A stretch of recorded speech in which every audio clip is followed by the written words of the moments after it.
A'udzu billahi minasyaitonir rajim. Bismillahirrahmanirrahim. Allahumma salli ala Muhammadin wa ala ali Muhammadin kama sallaita ala Ibrahim wa ala ali Ibrahim wa barik ala Muhammadin wa ala ali Muhammadin kama barakta ala Ibrahim wa ala ali Ibrahim fil alamin innaka Hamidum Majid. Rabbi shrah li sadri wa yassir li amri wahlul 'uqdatam min lisani yafqahu qawli. Allahumma la sa'aba illa ma ja'altahu sa'ban wala sahlan illa ma ja'altahu sahlan wa anta in syi'ta ya rabbal alamin la ja'alta as-sa'ba sahlan wa nas'aluka Allahumma an taj'ala kulla sa'bin sahlan alaina bi rahmatika ya arhamar rahimin innaka ala kulli shay'in qadir. Suratul Anbiya isimore fi annababe benno jante e maggol. Bismillahirrahmanirrahim. Ya Allah ken barki bismillahirrahmanirrahim. Igtaraba badanike linnasi wonande yimɓe ɓen hisabuhum hasbore maɓɓe nden wa hum kono kamɓe yimɓe ɓen fi gaflatin ɓe won iɓe nder welsidare muridun hiɓe ɗuuri fi dargal ma ya'tihim arataɓe min dhikrin waaju min rabbihim iwrungu ka joomi maɓɓe muhdathin waaju hesu illa stama'uhu si wonaɓe heɗiɗoto waaju ngu wa humara kamɓe yal abun hiɓe fijude lahiyatan no welsindi qulubuhum ɓerɗe maɓɓe ɗen wa asarru ɓe suudi annajwa cewndi ɗin alladhina ɓen jalamu toñuɓe ɓenni hal hadha ol gorko wonali illa basarun si wona ɓandinkejo mislukum yerujo moɗon ɓe yettiɗimmoɓe maɓe ɓen afata atuna sira onon on aray e bileyagal wantumara non tubsiruna hiɗon suti ɗum ko bileyagal ni qala nelaɗo maki rabbi joomi an kan ya'lamul qawla himo andi konngol wowlangol ngol fi samai ka kammu wal ardi ka leydi wa wasamiu kanko nano konguɗi jeyaɓe makko ɓen al alimu anduɗo annuyeji maɓɓe ɗin bal si ko woni gonga on qaalu heferɓe ɓen inni alqur'ana adkhathu ahlamin ko nde jiiɓu jaabu koyɗi bal si ko woni gonga on tode iftarahu ko nelaɗo fefindi e qur'an bal si ko woni gonga on huwa kanko sha'irun ko yimowo falyatina awayo addani en bi ayatin mu'jiza kama ursila al awwalun wano adinoɓe ɓen nulirano non falamma ahassu ɓayɓe su'i ba'sana fi lette amen ɗen idha hum tawi kamɓe min ha immorde lette ɗen yarkuduna hiɓe faala dugugol allah ini ɓe la tarkudu malaika ɓen ini ɓe la tarkudu wota on dug warji u yirtite ila ma utriftum faade konko neminan ɗon fi e muɗum wa masakinikum ɓe koɗande mon nde lallakum ɓeɗa jonon tusaluna on landitete gaalu ɓenni ya waylana e bone amen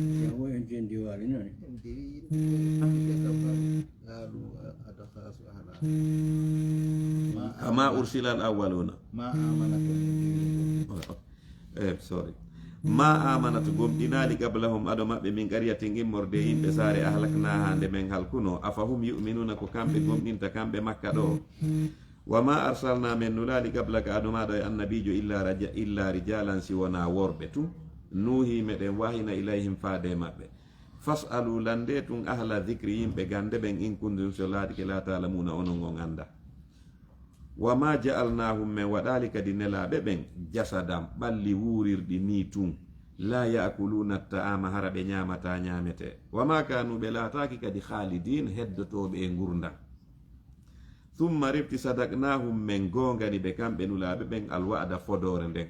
fa anjaynahum men dandi ɓe wa man nasha'u yammo men falano dandude wa ahlakna men halki almusrifina fantimɓe bonki ɓe lagada anzalna gomɗi men tippini ilaykum faade moɗon kitaban deftere fihino e mayre dhikrukum teddungal mon ngal o zicru ɗo ko sharf teddungal ngal afala taqilun onon on haqqilta wa kam heewi ka samna ko men halki min qaryatin yimɓe saare kanat latinode jalimatan hara ko toñude wa ansha'na men tagiti badaha ɓawo halkugol yimɓe toñunoɓe ɓen qawman akharin yimɓe go falamma ahassu ɓayɓe so'i ba'sana fi lette amen ɗen idha hum tawi kamɓe minna immorde lette ɗen yarkuduna ɓe faala dogugol malaika ɓen inni ɓe la tarkudu wata on dogu warji o yirtite ila ma utriftum faade gonko neminano ɗon fi e muɗum wa masakinikum ɓe koɗande mon ɗen lallakum bela jonon tusaluna on landitete gaalu ɓenni ya waylana e bone amen innano menen kunna men laatinoke jalimina toñaynoɓe fama zalat serali tilka ko ɗum ɗo da'awahum wonno noddandu maɓɓe ndun hatta ja'alnahum ha min waɗi ɓe hasidan soñaɓe muncitaɓe hamidina mayɓe ɓutti. wama halakna sama amen tagirali asaman wal arda e leydi ndi wama baynahuma e konkoni hakkunde majji la'ibina fijoɓe. law aradna allah daali si meɗen falano an nattahida nde min jogitoto lahawan sama kala lattahasnahu min jogitotono on sama kala min ladunna immorde kamen ga in kunna si tawi min laatike fa'ilina komin waɗaynoɓe sama kala. bal si koni gonga on nagdifu meɗen bugo bil haqqi gonga on alal batile e hoore fenade nden fa yadmahuhu gonga on muncita fenade nden fa idha huwa tawa e fenade zahidun koko fuuyi. walakum no wodani on alwaylu bone lette mimma tasifuna immorde ko kon ɗon sifade. walahu ko allah wodani tagugol e jeyugol man fi samawati ɓen wonɓe ɓe ka kammuli wal ardi ka leydi wa man indahu ɓen malaikaɓe on ɓe ka makko la yastakbiruna ɓen kam mawnintinota ko an ibadatihi gay maccinɗenagol mo wala yastahsirun ɓe haɓata kadi. yusabbihuna allayla hiɓe subun hinanomo jemma wannahara e ñalorma la yafturun ɓe ronkata. amittahadu kaɓe sirkoɓe jogitike alihatan sanamuji reweteɗi minal ardi immorde ka leydi hum hara kanji yunshirun hiɗi wawi immintingol tagore nden. law kana si laatino fihima ka leydi e ka kammu alihatun reweteɗi illallahu harana allah la fasadata leydi e kammu bonayno. fa subhanallahi senade wodani allah rabbil arsi joma arsi on amma yasifuna gay konko ɓe sifotomo. la yusalu kanko allah o landitetake amma yafalu gay konko o gollata wa hum kono kamɓe yimɓe ɓen yusaluna ɓe landitete ko ɓe gollata kon. amittahadu ka shirkoɓe ɓen jogiti min dunihi ko wori allah alihatun sanamuji reweteɗi ɓul ma kamɓe nelaɗo hatu adde burhanakum dalil mon on wondema sanamu no duwa rewede. hada nde alquranare zicru ko nde teddungal mamma iya ɓen wonduɓe an wa zicru ko nde teddungal kadi man qabli ɓen adinoɓe lam balsi koni actaron ko ɓurɗude maɓɓe la yalamuna ɓe anda alhaqqa gonga on fom kamɓe muridun hiɓe ɗuuri gonga. wama arsalna min nulali min qablika adomaɗo e annabijo min rasulin nelaɗo illa nuhi si wona min wahinayi ilay faade makko annahu wondema la ilaha ala reweteɗo gonga illa nasiona min fa abuduni rewela. wagal heferɓe ɓen wi ittahada arrahman allah no jogiti waladan ɓiɗɗo subhanahu senade wodanimo e ɗum barsi koni ibadu malaikaɓe ɓen ko jiyaɓe mukramuna teddiniraɓe dewal la yasbigunahu ɓe aditotako mo bil qawle konngol ngol wahum kamɓe bi amrihi koye yamirore makko yamaluna ɓe gollirta. ya'lamu allah no andi ma bayna aydihim konkoni yeeso maɓɓe wa ma khalfahum ɓe konkoni ɓawo maɓɓe wala yashfauna ɓe tefanta illa liman irtada si wonna on mo allah yarlani womar kamɓe min khasiyatihi immorde hulugol allah ngol musfiquna hiɓe jooti. wa man yaqul kala woluɗo min ɗum immorde maɓɓe kamɓe malaikaɓe ɓen wonni inni no min ilahum komi reweteɗo min dunihi ko wori allah fa dhalika on ɗon najizihi min yoɓiraymo jahannama kadhalika ko wanni najizi min yoɓirta zalimina toñoɓe ɓe. awalam yara alladina e yiyali ɓen kafaru yedduɓe anna samawati wondema no kammuli ɗin walla arda e leydi ɗin kanata ɗi laatino ratgan ko notodirɗi fa fataknahuma min hoɓɓitiɗi wa ja'alna min waɗi minal ma immorde ka ndiyan kulla shayin kala hunde hayyi wurude afala yu'minun ɓe gomɗinta. wa ja'alna min waɗi fil ardi ka leydi rawasiya pelle an tamida bihim fiwodadi dimboroɓe wa ja'alna min waɗi fiya e mayri fijajam ballange subulan e laawi lallahum ɓeɗo joy kamɓe yata duna ɓe fewira e ɗi laawi ka wayasiji maɓɓe. wa ja'alna samaa min waɗi asama on sagfan kippudi mahfusan himo rena kadi wa hum kamɓe an ayatiha gay ayeje wonɗe ɗen ka sama muriduna hiɓe ɗuuriɗe. wa huwa alladi ko allah woni on khalaqa allayla taguɗo jemma o wannare ñalawman washamsa e nagege wal qamara e leyru ɗum kullum kala majji fi falakin no e karewol muɗum yasbahuna hiɗi daso.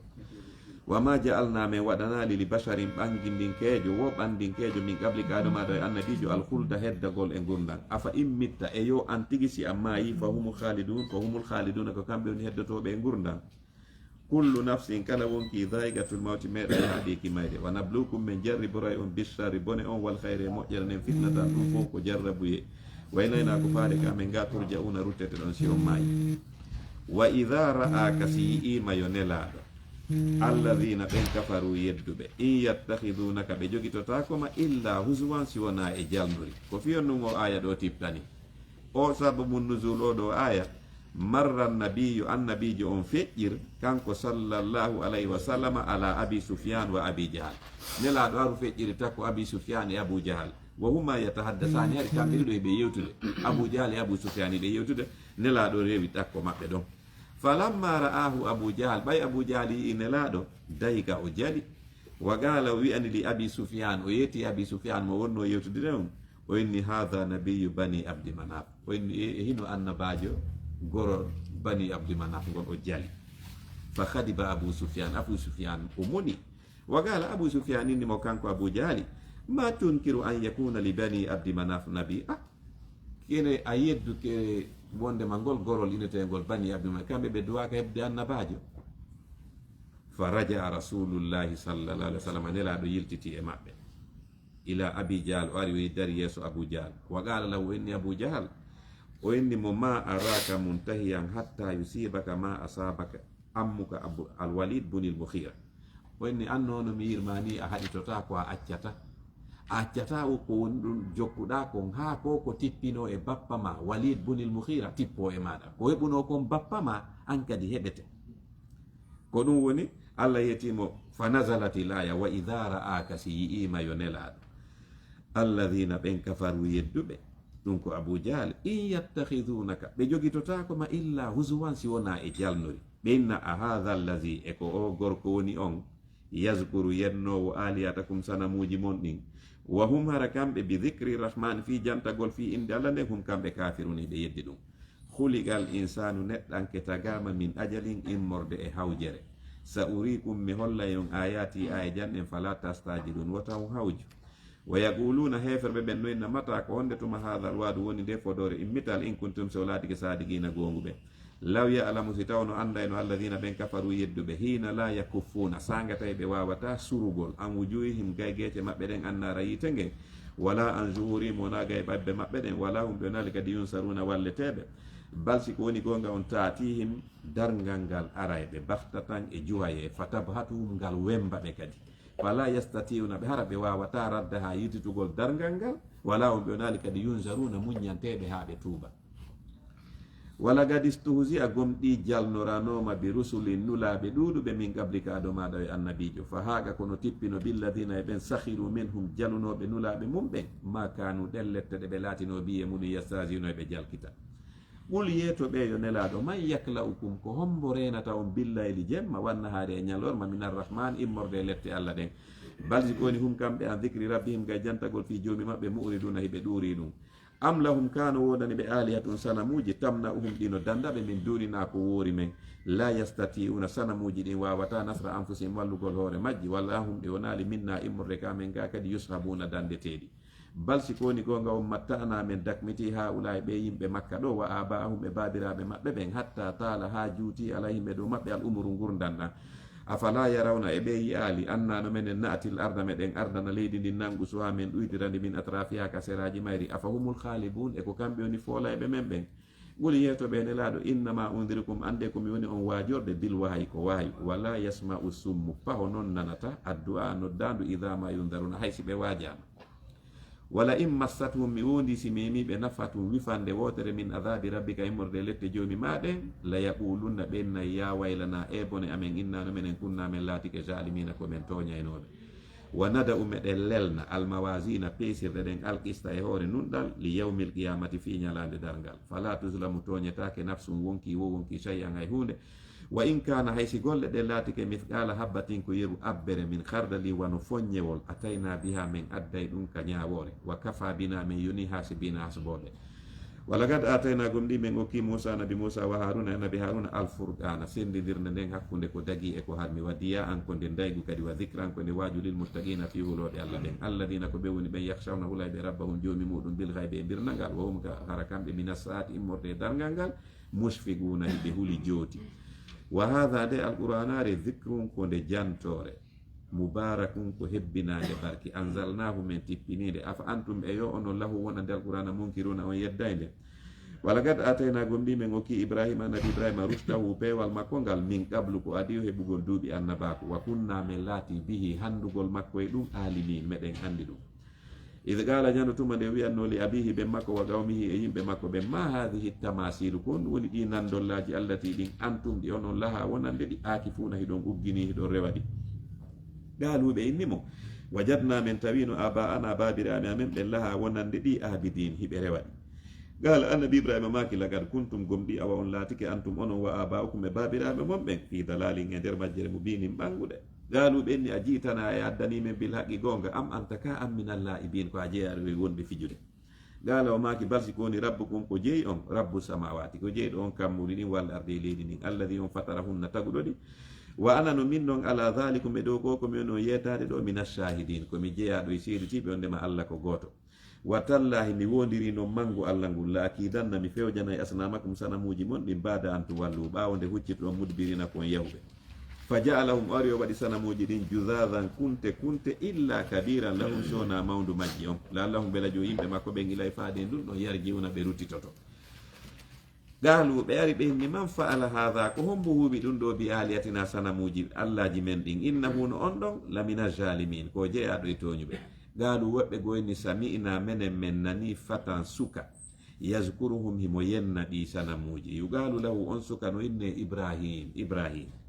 galu ɓenni fa'atu bihi addoye on suka ala ayuni nasi e dow gite yimɓe ɓen fo la'allahum bela jo yimɓe ɓen yashaduna ɓe seedoto ko waɗetenmo kon ɓe addoye mo ɓe darni galu ɓenni mo a anta e ko an fa'alta hadha huuɓi ɗum ɗo bi aliyatina sanamuji amen ɗi ya ibrahim ne ibrahim gala o maki bal siko woni gonga on fa'alahu huwi ɗum kabiruhum hadha ndu mawndu majji ɗo o kayru soppitiɗi fas'aluhum landedi tun ko hombo soppitiɗi in kanu siɗi laatike yantigonaki hiɗi wowla faraja'u yimɓe makko ɓen yiltiti ila anfusim ka wonkiji maɓɓe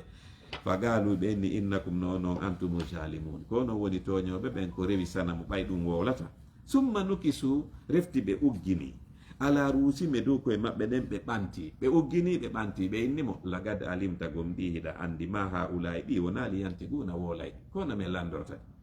kala o inni ɓe noon a fata abuduna onon noon on reway min dunillahi ko woori allah ma la yanfawkum konko nafata on shay'an hay hunde wala yadurukum lorata on kadi so rewali uffillakum o inni wus e moɗon walima tabuduna e kokon ɗo rewde min dunillahi ko woori allah afala taqilun onon noon on haqqilta on heɓata hakkil galu ɓenni harri ko sunnemo andi gandirɓe ɓen fof no fottani si goɗɗo landirama gonga ko gere o liɓata ɗa yewtude goɗɗa koolamo so tawi o mara gonga ko yennugol ma piiro o memminta ay ɓayɗo ɗen o kooliɓe tawi ala kaɓirto ɓenni bon sunnen o yande ɗoy par ce que ɓe mara gonga ɓenni ko hombo soppiti ɗi sanamuji wenni landede kono ɓe landortani donc eni mi goɗɗum ko wata e haalude hiɗon ɓuri ɗi par ce que ono mbete ɗon wawi haalugo oyni ko ɗum no rewanton ɗi andi gonga landir ɓenni a sunne o yande ɓe haldi bon yoɓe teeni e nder lewru no teneɗe ayi e goɗɗo no ara waɗa ɗuma o inna allah hay si goɗɗo e maɓɓe nawni e nder ndu lewru ko ɓewni tenude ko ɓe sunnirta kon ibrahima si goɗɗo nawni o inna allah mi ƴettanima aadi sa dikkinilan nde nawnare ɗo mi tenoya e dongal leggal ko ibrahima sun ɓe teeni ha ɓe ɗuma ɓe huɓɓini yiite nge tawi hay colli ɗin si rewi dow yiite ɗengal yiite ngel liɓa e colli ɗin ɓe arini ɓe bugimo kaɓe bugotomo ɗon noon malayka ɓe memminika kam ɓeni mi allah jaatigijo ma on ɓe sunnay mo joni o inni noon in istahasa bikum faqad azintu lakum fa ahisuhu wa in istahasa bi fa sayajiduni gariban mujiba allah inni si o ɗaɓɓiri on ballal onon malayka ɓe mi newnani on wallitemo mais so acci on ɗon o landike lan min ballal lan takko makko ɗon ɓe haɓɓimo juuɗe koyɗe joni fi bugagol mo malaykajo laami ɗon kenuri ɗin tippi dari yeeso makko inni ko min laami hendu ndon allah yetike lan kala ko faalaɗa yomi waɗani lando lan kala ko faalaɗa sa yamiri lan mi ɗannina yiite maɓɓe ngen mi liɓa e cuuɗi maɓɓe ɗin o inni min hato jira ballale ma on ɗon jawi saƴino won toɓo tippi dari yeeso makko inni ko min saƴinta ndiyam kala ko faalaɗa siɗa faala mi saƴina ndiyam ɗannina yiite ngen yoola hay cuuɗi maɓɓe ɗin o inni mi faalaka ballal ma sayna jibril tippi ni mo ya ibrahim ana bayna yaday kalan dari yeeso ma landolan kala ko faalaɗa merene annabi ibrahima inni mo jibril lastu bi hajatin ilay mara haaju e ma inni bi hajatin ila inni ko allah tummi mari haaju ma ay sayna jibril awa toro noon allah o inni allah kadi mi torotako mo hasbi su'ali ilmuhu bi haali o inni ko allah andi kon fi am no mi fewndiri noon ɗo yonila mi torotako mo kanko kadi tawi noon ko ɗum ɗon tigi allah faala yo rottu e wootere allah inni bon min si miɗo walludemo procédure wingi juuta ɗanningol yiite addugol ndiyam addu hendu ɗum fof no juuti ko yiite nge mi itta e woni ko sunnata kon e yiite nge lanni si ɓetti ko sunnata kon ko ɗum kadi na lanni ok ay Allah ini qulna ya naru kuni bardan wa salaman ala Ibrahim probléme no wawi kala ko heɓuma ɗo si Allah ayata si goɗɗo ɓe yayinnaɓe darugol nawnuɗo ɓenna yo Allah ittu fiira e nawnare nden andi ko non ɗum firi si Allah itti fiira e nawnare nden haysi nde ɗon hara e a tampa hande kadi hara ɗa nawni mi a tampa ɗa wawi jogagol probléme ara probléme mono ɗo mi ara dérange ama hunde si Allah wallima kala ko duwama tampinte kon o itta woni ko tampinta ko laddi hara no ɗon mi a tampa hon woni probléme galu ɓenni fa'atu bihi non wala yadurrukum galu ɓenni harriguhu sunnemo wansuru yottano ɗon alihatakum allaji mon ɗin in kuntum so laatike fa'ilina kon waɗay ɓen Allah daali qulna men inni ya naru ko he ko an yo yiiti kuni laato bardam ɓuuɓol wa salaman e kisiye ala Ibrahim e dow Ibrahim ulama u tafsir ɓe inni ɓay Allah yewti yiite ngen o inni bon ɓuuɓu hara kadi a ɓuuɓali ha feƴƴita fiwota o jaami afami ɓay Allah yewti yiite ngen ndeññande kala ko wonano defede ko aduna ɓendali aduna Allah on fof kala wonnoɗo defude ko defata kon ɓendata par ce que guiteli ɗin fof ko aduna kopperi ɗi fof ɗi sikki ko kanji yewta donc ay siɗa defude ɓendata par ce que ko sunnata ko ngi wi e hiite aduna Allah on fof ndeññande ko defeteno ko fof ɓendano qulna men inni ya naru kan yo yiite kuni laato bardan ɓuuɓol wa salama e kisela ala Ibrahima e dow Ibrahim wa aradu bihi ɓe falanamo kaydan feere sunnugol mo Allah daali fa jaalnahum men waɗi ɓe al akhsarina ɓurɓe perdude wa najjaynahum men dandimo wa lutan e lut ila al ardi allati men naɓi mo e ndin leydi baraknandi men hebbini barki fiya e muɗum lil alamina fi windere nde wa wahabna lahu men okkimo isaga ɓeyɗo ene teɗo isaga wa yaquɓe nafilatan on ɗon ko ɓeydari ɗum woni tanirawo wa kullam ɓeɗo fof jaalna men waɗi ɓe kadi salihina moƴƴuɓe wa jaalnahum men waɗi ɓe aimmatan kohoɓe yahduna eɓe fewnireme ɓen mbi amrina yamirore amen wa awhayna men wahini ilayhim faade maɓɓe fiilal hayrati huwugol moƴƴereji wa iqama salate ñinnugol julde wa ita a zakate tottugol zakka wa kanu lana ɓe latani men abidin rewayɓe ɓe wa lutan janto fi lut ataynahu kanko kadi men okkimo hukman annabako wa ilman e gandal wa najjaynahu men dandimo min al qaryati allati immorde nden saare kanat laatinode ta'amadu nde gollayno alkhabaitha piiji soɓuɗi ɗum ko saduma innahum no kamɓe kanuɓe laatino qawma saw in yimɓe bomɓe fasigina yaltuɓe e ɗoftare wa adkhalnahum men naarimo fi rahmatina ka yurmede amen innahu no kanko min assalina ko jeeyaɗo e moƴƴuɓe ɓen wa nuhan janto fi nuhu id nada tuma nde nodduno min qablu ko adi ɓeɗo fof fastajabna lahu men jaabinanimo torare makko nden fa najjaynahu men dandimo alahu e yimɓe makko ɓen min alkarbil agimi immorde e tampere mawde nden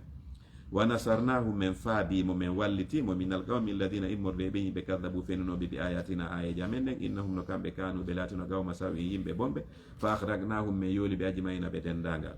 wa Dawud janto fi Dawud wa Sulaiman e Sulaiman id yahkumani tuma nde ɓe ñawuno fil harfi e remuru ndun id nafashat tuma nde saakino bonni fihi e gesa mban hanamul qawmi dammi yimɓe wa kunna min laati li hukmihi wonande ñawore maɓɓe nden shahidin meɗen seediti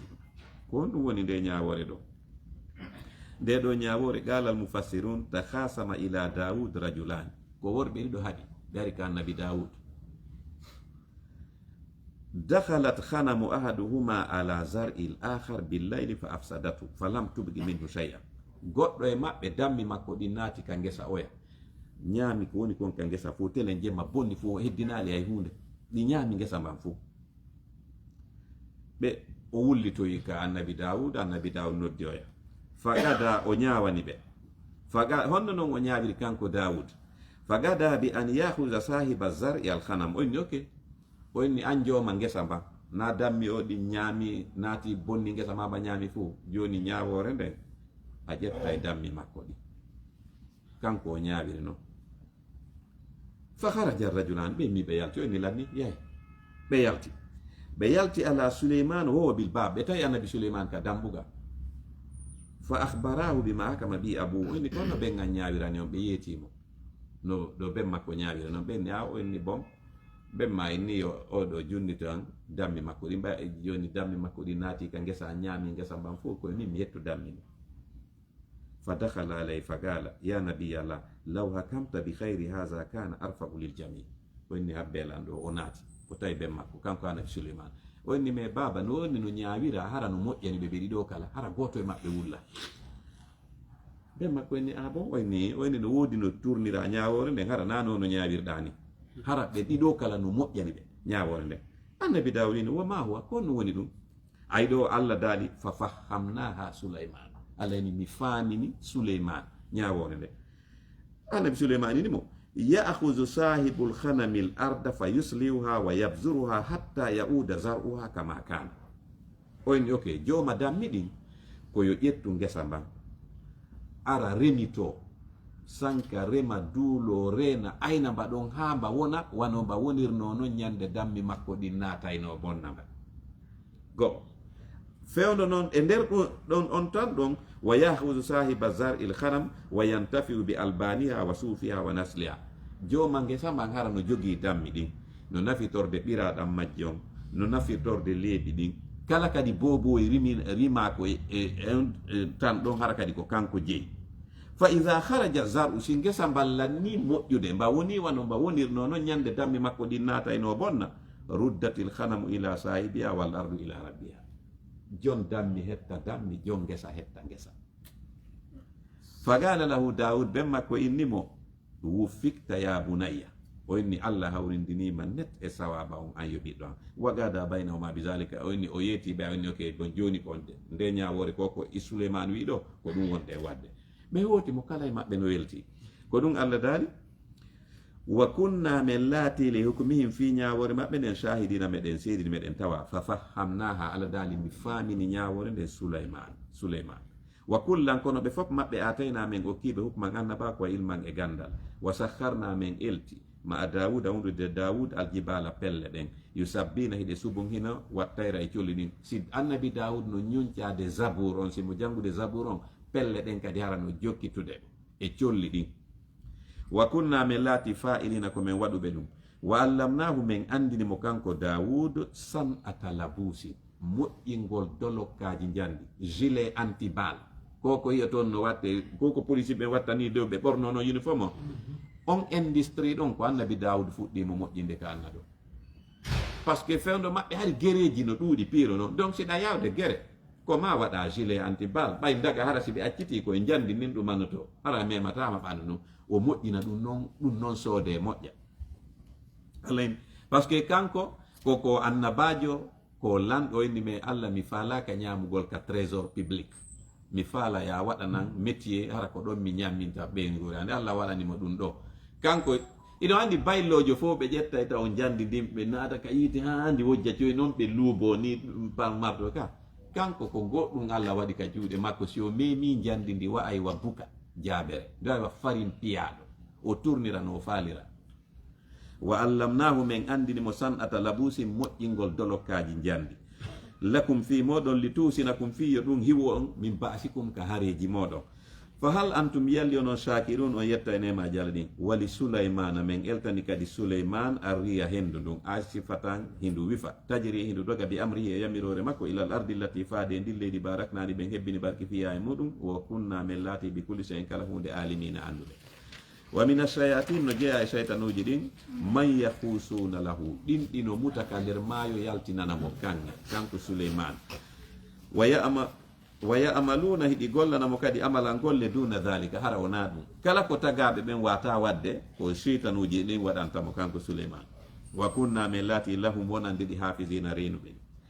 wa ayyuba janto fi ayyub idh nada tuma nde nodduno rabbahu joomi makko wenni anni no min massaniya durru memiran lorra nawnare wa anta ko annon arhamur rahimin woni ɓurɗo moƴƴude e yurmeteɓe ɓen fastajabna lahu allah daali men jaabinanimo torare makko nden fakashafna min itti ma bihi konko wonno e makko min durrin immorde e lorra nawnare wa ataynahum min okkitimo ahlahu ɓeygure makko nden wa mithlahum e yeru maɓɓe ma humundude maɓɓe rahmatan ɗum ko yurmede min indina immorde kamen wa dhicra e wajudil abidin fi rewoɓe ɓen wa ismail janto fi ismail wa idrisa wa dhal kifli e joom fawtari kullum ɓeɗo fo minas sabirin ko jaaɓe muññiɓe wa adkhalnahum men naadi ɓe fi rahmatina ka yurmede amen innahum no kamɓe minas salina ko jaaɓe moƴƴuɓe wa dhannun e jooma lingingi ɗum ko yunus bun matta idhaba tuma nde yawno mughadiban ko furguɗo fa janna o sikki allah naqdira alayhi men wawatamo hendade fanada tun o noddoy men fi zulumati ka nder niɓe an la ilaha wondema reweteɗo ala illa anta sona an subhanaka senade wodanima inni no min kuntumi laatike min aljalimin jeeyaɗo e toñuɓe allah nelumo yo waaju yimɓe wari o fuɗɗi wajade ɓe yeddimo o moni o hucciti o yayi tawi noon ka o yahoyta ɗon be o lumba maayo o ƴawi noon e pirogum mais ɓe jokkitimo ɓe hewtitakimo par ce que hari yimɓe ɓen tuubi acciti waddu e piiji yeddugol ngol kono hari o ƴawi ka pirogum hiɓe tajidude maayo ngo o ɓe yahi han ka tumbo kun sali buusude la kum ala ko ɓe gerani ɓenni ok enen wonɓe ɓen nder ga maccuɗo doguɗo pullo mum no ga ko ɗum waɗata siga ɗum ɗo waɗa jiyaɗo no dow doguɗo patron makko ɓenni ɓe waɗu noon urɓa ɓe waɗi laabi tati no hawrude e makko ɓoynni wayi ko min wayi kañko ko jiyaɗo allah patron makko allah no nelimo emo acci golle ɗen ɗo mo munimo yewcitimo yayi ɓeni a joni a wala kum kaka tumbo mayo ɓewni kum mbuusi o si a iwi derga donc joni ko yo plonge ka nder ndiyam allah addi noon lingi inni lingi ngi bon ko reedu ma ndum ko ɗon miyoni wadde kaso kami sokamo na soƴƴaari ma ni na ya ñamumo fusna e waɗumo maintenant o fi ukkagol tun o lingi ngi maɓɓimo joni noon o retrouvi e nder niɓe tati nder reedu lingi ngi no niɓɓiti ma ingi ka nder maayo mo kadi no niɓɓiti et puis ko jemma kadi niɓe tati ko ɗo allah daali fanada o noddo e men fi zulumat ka nder niɓe o inni an la ilaha reweteɗo ala illa anta sona an allah subhanaka senade wodanima inni no min kuntu bilatike min aljalimin komi jeeyaɗo e toñuɓe hoore an fastajabna lahu allah daali men jaabinanimo torare makko nden wa najjaynahu men dandimo min alghammi immorde sunno on wa kadhalika ko anni nun ji men dandirta almuminina ɓe gomɗinɓe wa zakariya janto kadi fi zakariya id nada tuma nde nodduno rabbahu joomi makko inni rabbi jooma la tadarni wota accam fardan komi bajjo wanta ko an noon hayrul warisin woni ɓurɗo moƴƴude ronoɓe ɓen fastajabna lahu allah daali men jaabinanimo torare makko nden wa wahabna lahu men okkimo yahya ɓiɗɗo eneteɗo yahya wa aslahna lahu men moƴƴinanimo kadi zawjahu sonnajo makko on innahu no ɓeɗo kanuɓe laatino yusariuna ɓe yaccotono fil hayrati e moƴƴiriji ɗin wa yad'unana hiɓe rewaynomen rahaban ka rerɗugol fi yurmede amen ɗe wa rahaban e hulugol lette ɗen wa kanu lana ɓe laatani men khashina yankiniɓe wallati e on debbo ahsanat renunoɗo farja ha farju makko on fanafakhna men wutti fiha e makko min ruhina immorde ruhu amen on waja alnaha men waɗi mo wobnaha e ɓiɗɗo makko on ayata mande lil alamina wonande windere nde inna hadhihi no ka dina ummatukum ko dina mon ummatan dina wahidatan wota o umma ɗo wona mofte umma on ka nder qur'an ga ayay umma gono ton hara ko dumunne o firi umma go hara ko mofte kono o umma ɗon ɗo ko dina inna hadhihi no ka dina ummatukum ko dina mon ummatan dina wahidatan wota wana ko min rabbikum ni joomi moɗon fabuduni rewela wata gatta ɓe taƴiti amrahum fiyake maɓɓe on baynahum hakkude maɓɓe ɓe woni pecce pecce kullum kala maɓɓe ilayna faare kamen garaji una ko ruttotoɓe faman yamal kala golluɗo mina saliyati immorde moƴƴini wowara kanko muminum ko gomninɗo allah fala kufrana yeebugol ala naali sa ayi golle makko ɗen wa innano menen lahu wonande mo katibun min windanaymo baraji wa haramun ko harmu ɗum ala qariyatin e dow saare ahlakna hande men halki annahum no kamɓe halkaɓe ɓen la yarjiuna ɓe yidditotako kaduna hatta ida futiyat ha si udditoyama ya'juj golle ñolintengol ya'juj wa ma'juj e ma'juj wa umara kamɓe min kulli hadabin immorde kala tulde yansiluna ɓe tippo waqtaraba hara e ɓattike alwaadu foɗore nden alhaqu e hoore gonga fa ida a taway on say shahisatun no purtini absaru alladina gite ɓen kafaru yeddunoɓe ɓenna ya waylana e bone amen qad kunna gomɗi men laatike fi haflatin e nder welsindare min hada immorde ngal ñallal hande balsi koni kunna men laatike jalimina toñuɓe hoore amen innakum no onon ɓe sirkoɓe wa ma taburuna ko kon ɗon rewde min dunillahi ko woni allah hasabu jahannama ko carmalle huɓɓitirtede jahannama antum onon laha wonande yite ngen waari dun kon joloyaɓe ton law kana si tawno laatino ha ulay ɗi sanamuji ɗo alihatan ko reweteɗi e hoore gonga ma wara duwa ɗi joloytano ka yite wa kullum ɓe fof maɓɓe kamɓe rewɓe sanamu e sanamu fiha ka nder yite khalidun ko heddotoɓe lahum haranodan ɓe fiha nder ton zafirun umango wom hara kamɓe fiha nder ton la yasmauna ɓe nanata innal ladina no ɓen sabagat lahum ɓe aditani ɗum minna immorde kamen ga alhusna moƴƴere nden ulaika ɓen ɗon an haga yiite nge mubaduna ko woɗɗintinteɓe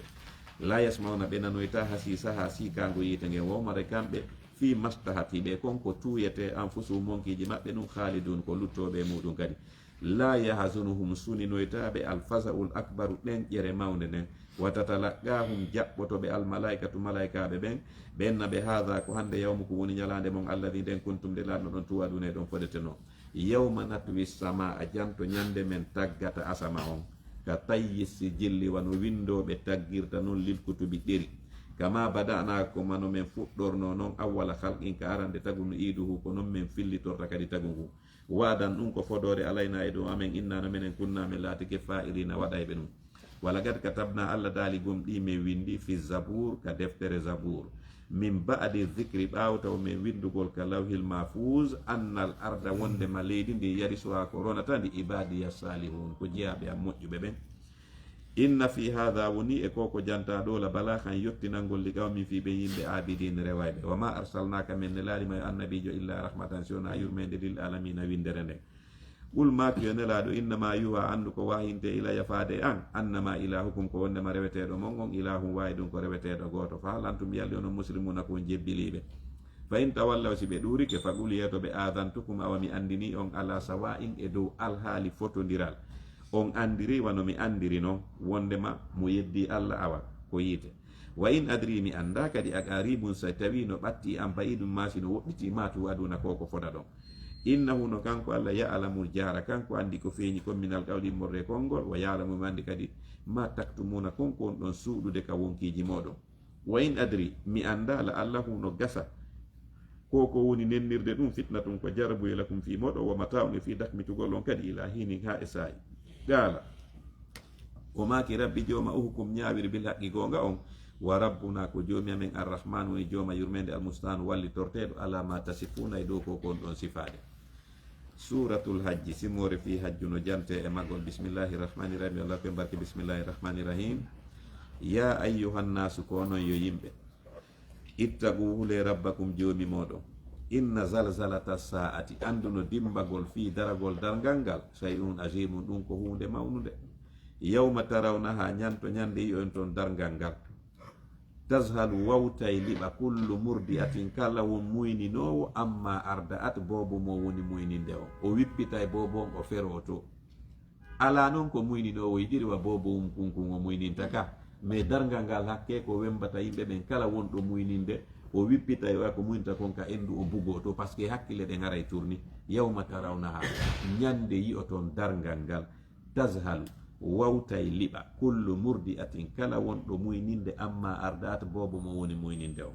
wa tada u jibina kadi kullu dhati hamlin kala reedunoɗo hamlaha ko reedi kon haysi hewtali wa tara nnasa a yi'a yimɓe ɓen nde ñande sukara hala ko suluɓe wa ma hum kono hara ɓe wonali ɓi sukara suluɓe fihi ɓe yari beere walakinna adhaba llahi kono ko lette allah ɗen sadidun tiiɗi e maɓɓe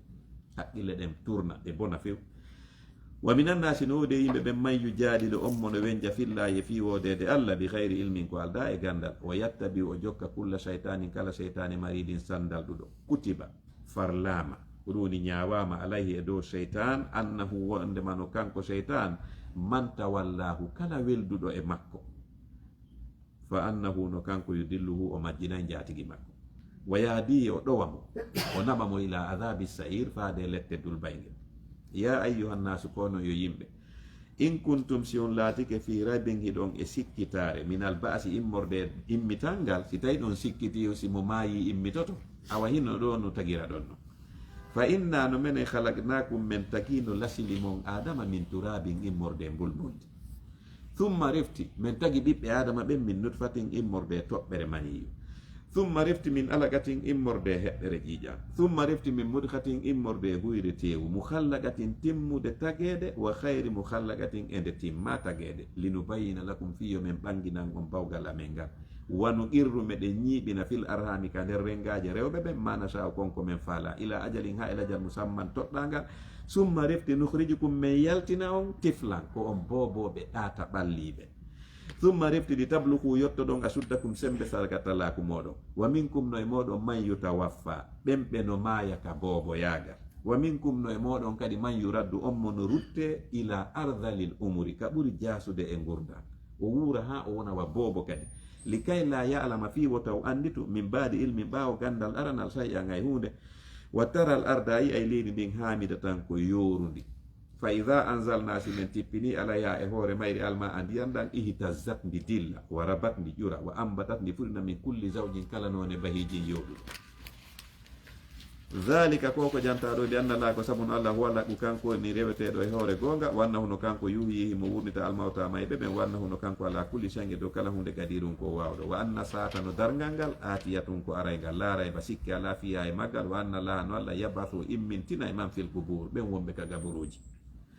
wa min annasi no wodi yimɓe ɓen man yujadilu ommo no wenja fillahi fi wodede allah bi hayri ilmin ko alda e gandal wala huda wona pewal wala kitabi wona deftere munirin jalbinayde thaniya harahi mo liiƴa itfihi bange makko liyudilla fi yo majji yimɓe ɓen an sabilillahi gay lawol dina allah kan lahu no wodani mo fi duniya kaduna khizyun wirtere wa nuziquhu min meɗinaymo kadi yawmal qiyamati ñande dargal adhabal hariqi lette sumugol dhalika o wiyan ko defu maɗe lette bima qaddamat ko sabu konko ardinno yadaka tere maɗen wa anna allaha no allah laysa o siforali bi zallamin toñowo lil abidi jiyaɓe ɓen wa min annasi no wode yimɓe ɓen man yabudullaha ommo no rewa allah ala harfin e dow sikkitare hara o rotta e wotere ko won won ɗum fa in asabahu seeɓimo hayrum moƴƴere itma anna o deeƴa bihi e dina kan wa in asabatu seeɓimo fitnatun jarrabuye in galaba o yiltito ala wajji e dow yeeso makko ngon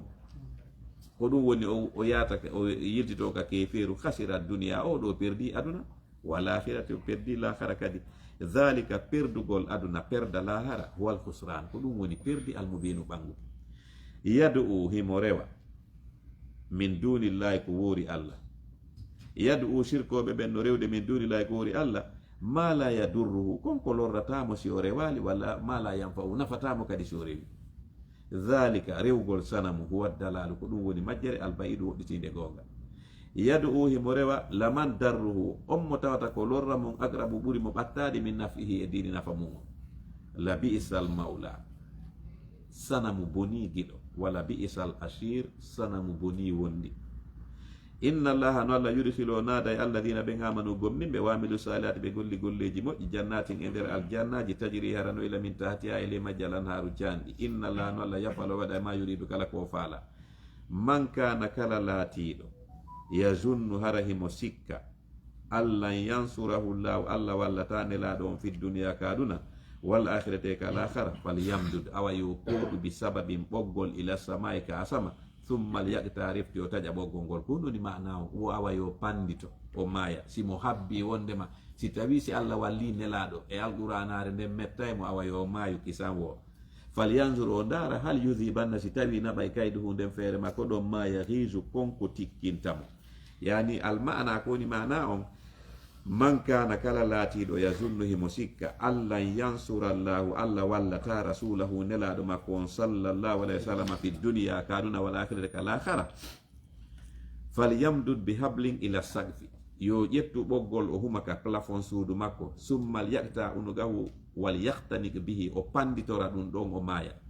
fi hon ɗum ibnu kasir inni ngol ɗo konngol ko ngol ɗo woni ko feeñi kon e mana on wondema man kana yazunnu anna allaha laysa binasirin muhammadan kala sikkuɗo allah wallata muhammad wa kitabahu o walla deftere makko nden wa dinahu o walla dina makko kan falyazhab yon tigi yaw falyaqtulu nafsahu o wara hoore makko in kana zalika si tawi si allah walli nelaɗo e dina kan khaizuhu mettaymo fa inna allaha wano allah nasiruhu be o walla nelaɗo e dina kan la mahalata feere wo ala si tawi ɗa andi ɗum mettete wo yew kisan wartoɗa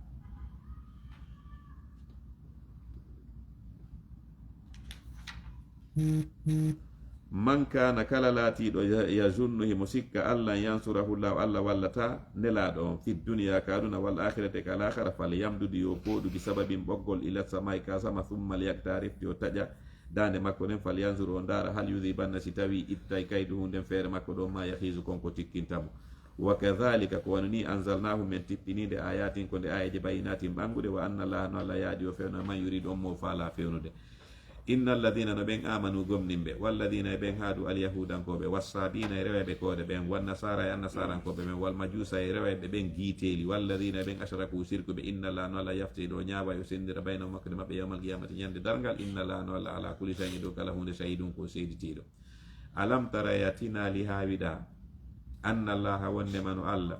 yasjudu lahu no sujjandemo man fi samawati ɓen wonɓe ka kammule man fil ardi ɓen wonɓe ka leydi washamsu nange nge wal qamaru e lewru ndu wannu jumu e koode ɗen wal jibalu e pelle ɗen washajaru e leɗɗe ɗen waddawabu e daabeji ɗin wa kathirun e ko ɗuuɗi kadi minan nasi morde yimɓe ɓen wa kathirun kono ko ɗuuɗi haqqa jojji alayhi dow muɗum ala zabu lette ɗen wa man yuhinillahu kala mo allah hoyni fama lahu alana on min mukrimin teddinayɗo mo inna allah no allah yafalu o waɗa ma yasau kala ko faala.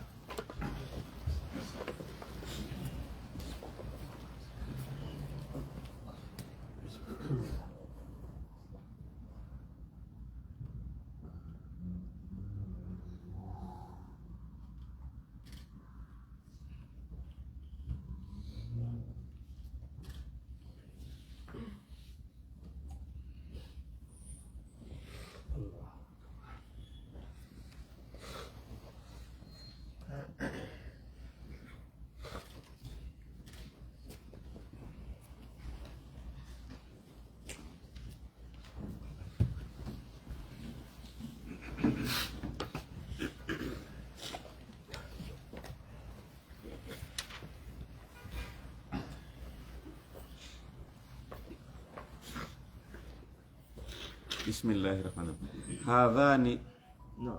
ɓeeɗo ɗiɗo ɗum woni ɗi feddeji ɗo ɗi hasmani ko wenjodirɗi ɗiɗi ko on woni ɗum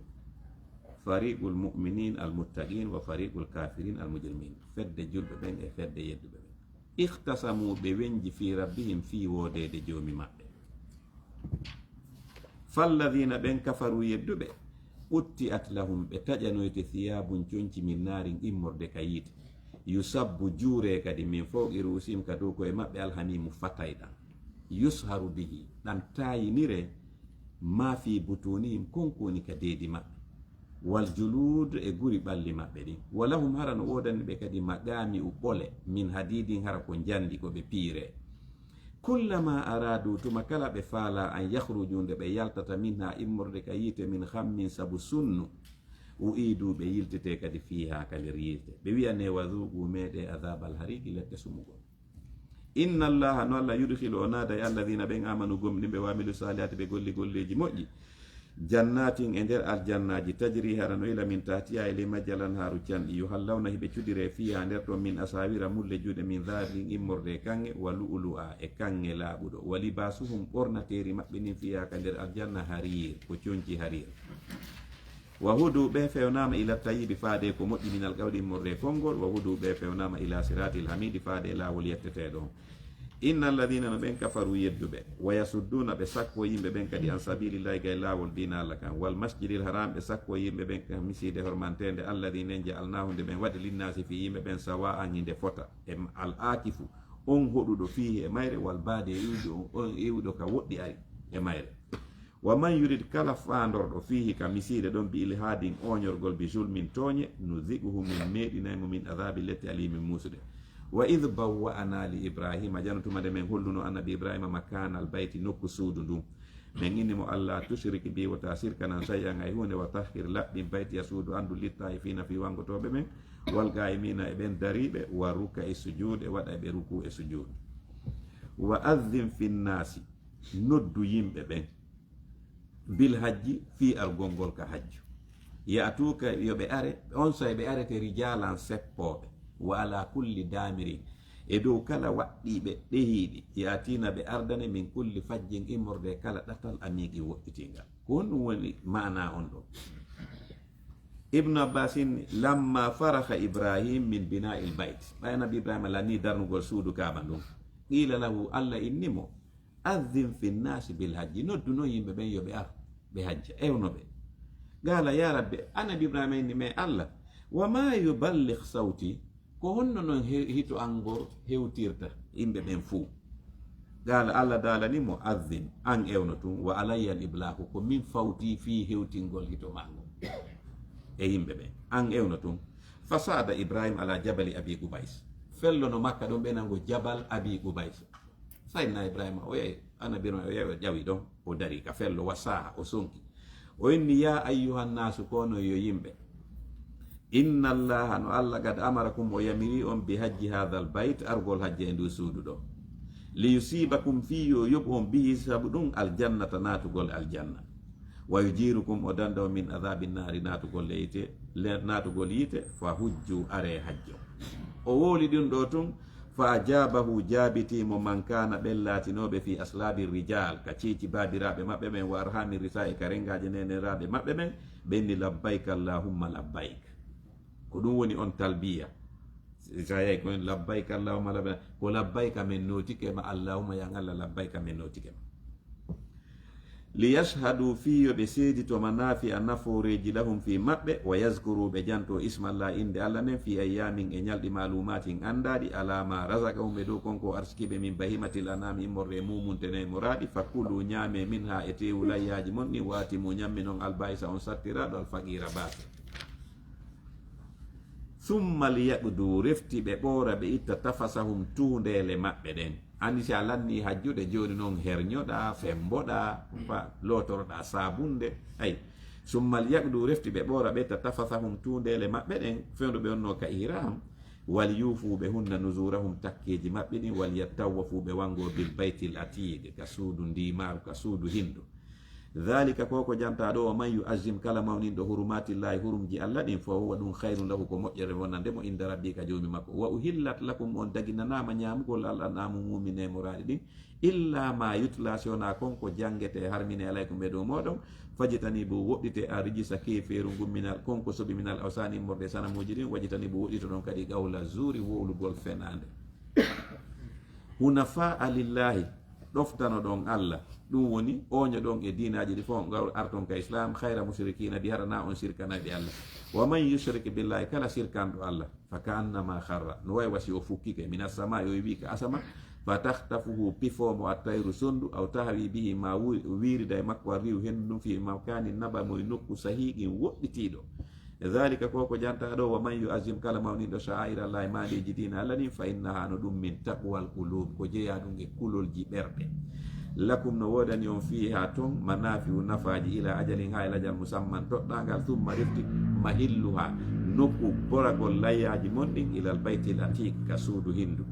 wali kulli ummati wonande kala mofte jaalname waɗaniɓe mansakan hirsirde li yazkuru fiyo ɓe janto ismallah inde allah nden ala ma razaqahum ɓe ɗo konko arsike min bahimatil an'am immorde mumuntene moraɗi fa ilahukum reweteɗo mon on ilahum wawi ɗum ko reweteɗo goto falahu aslimu jebbilane on ɗon wa bashiril muhbitin weltinir yankiniɓe ɓen natugol aljanna alladhina ko ɓen woni ɓen idha dhukira llahu si fi allah jantama wajilat hulay diwna qulubuhum ɓerɗe maɓɓe ɗen wassabirina e ɓen muñotoɓe fewdo sattede alama asabahum e dow konko heeɓi ɓe wal muqimi salate ɓen ginnaɓe julɗe wa mimma razaqnahum e yoga konko men arsiki ɓe yumfikuna heɓe sakko wal budna ngeloɗi fayuɗi ɗin ja'alnaha min waɗiɗi lakum fi moɗon min sha'airillahi ko jeeyaɗi e mandeji dina allah kan lakum no woɗani on fiya e majji hayrum moƴƴere fazkuru jante ismallah inde allah nden alayha e dow boragol ɗigol sawafa hara ko darorɗi koyɗe fa idha wajabat sidi liɓi junubuha becce majji on fakulu ñaame minna immorde majji tew majji on watimo ñammi noon alganiya on yondiniɗo wal mutarra e on lorriɗo tori kadhalika ko wanni sakharnaha min geltiɗi lakum fi moɗon lalakum bela jon on tashkurun on yetta e nemaji allah ɗi lan yanala llaha hewtoytaka allah luhumuha tewu layyaji mon ɗin wala dima'u wawunaji ƴannan kadi hewtoytaka allah walakin kono yanaluhu hewtoyaymo kanko allah attaqwa kulolngol minkum immorde moɗon sa itti layya a hirsay woni alanna wina bon ñaamu kadi hange famima on e kawtal magal lanni e musidɓe maɓe ɓaya waɗa woni layya wingi fecce tati nde a feccere ange famima o lutti ɗiɗi nde a feccere okkora kawtal ngal nde a musidɓe maɓe donc allah ini na kanko woni ñamude layya on tewngu ko faalirama o ko piyu gotum pet ko ko hulutamo ha yawɗa soduɗa nagge ma baali ma ɗuma fiittugol layya lanni kanko ko ngol kulol ɗon o nidinnema sina ɗum sa itti layya ko an kadi wenata e ñaama kazalika ko ni sakharaha o yelti lakum fi modon litukabbiru la fi yawmin alla ala ma hadakum be do ko fewni wa bashiril musinin me weltini moƴƴinayɓe golle ɓen natugol aljanna. inna allaha no allah yudafiu himo duña ko boni kon anil ladina gay ɓen amanu gomni ɓe kanko defandata gomni ɓe ɓen. inna allaha no allah hibbo yida kulla khawani kala jamfotoɗo kafurin dulluɗo usina newnanama yottagol lilladina wonande ɓen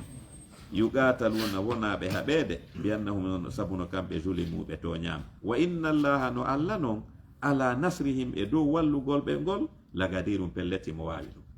andi oɗo aya ibnu abbas inni hadihi awalu ayat nazarat fil jihad ko ɗo woni aya ara noon tippiɗo fiyo julɓe ɓen waɗu jihad. oɗo woni aya ara noon qala al mufassirun hum ashabu rasulillahi sallallahu alaihi wasallam ɗum ɗo ko wondi ɓe nelaɗo ɓen yewta. kana laatinoke mushriku makka sirkoɓe makka ɓen yuzunahum ɓe tampinayno wondi ɓe nelaɗo ɓen saba ɓen azan sadidan tampere tiɗude. wa kanu ya'tuna rasulallahi sallallahu alaihi wasallam bayna madrubin wa masjuhin ɓe ara ka nelaɗo woɓɓe ara hoore mum no fusa woɓɓe no piya wa yatajallamuna ilayhi ɓe ara ɓena men nelaɗo ayi ko ɓe woni men tojude ɓen waɗa men fa yaqulahum nelaɗo enaɓe isbiru muñe fa inni no min lam umar bi qitalim ha joni allah yamirali lan haɓidu golle ɓe yamirore nden arali donc o yetoɓe muñe hatta hajaru ha ɓe feri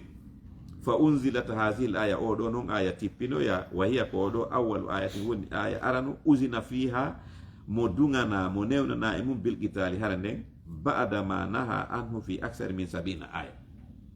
hari allah haɗi nelaɗo taw o innano tawon pirude maɓɓe taw laabi capanɗe jeeɗi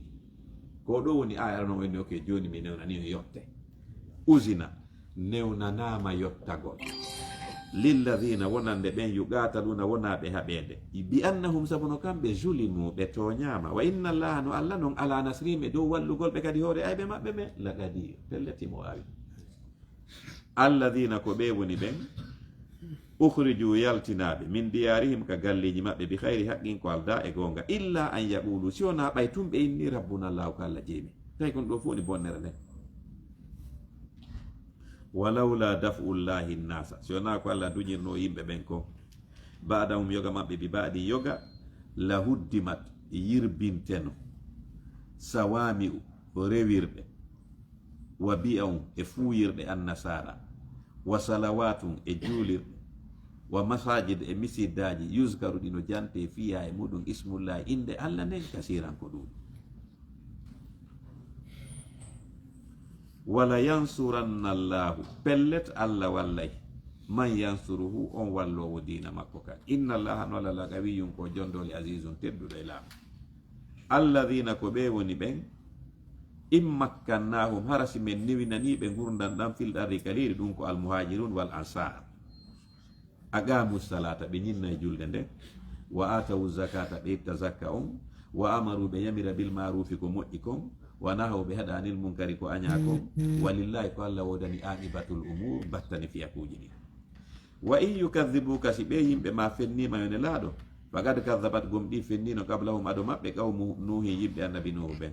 wa adun e adinkoɓe ɓen wa samude samudankoɓe ɓen wa qawmu ibrahima yimɓe annabi ibrahima ɓen wa qawmu luute yimɓe luutu ɓen wa ashabu madiana yimɓe ɓen ka saare madiana wa kudiba musa kadi tigi fennanoma fa amlaytu mi muññani lil kafirina fi yedduɓe ɓen summa rifti akastum mi nangi ɓe fa kayfa kana taski ko no latorno nakiri lettande e maɓɓe fa ka ayyin heewi min qaryatin immorde yimɓe saare ahalaknaha nde men halki wayyaran yimɓe saare nden zalimatun ko toñaynoɓe fayya nden saare haawiya tun ko fukkinde ala urusha e dow kippodiji mayre wa bi'irin hara boyli ɗin ton mu attalatin ko accitiraɗi ni ala hay ko ƴooga e majji wa gasrin e kuɓeje masidin towude hara goto hoɗa e majje afalam yasiru e ɓe yahata fil ardi ka leydi fatakuna lahum latanoɓe qulubum ɓerɗe yaqiluna biyaɗe ɓe haqqilirta ɗum aw adanum ma noppi yasmauna biyaɗi ɓe nanirta ɗum fa innaha no ko woni fi la ta'ama wuminata al absaru gite hoore ɗen walakin si koni ta'ama ko wuminata al qulubu ko ɓerɗe allati ɗen fi sudur wonɗe ka nder becce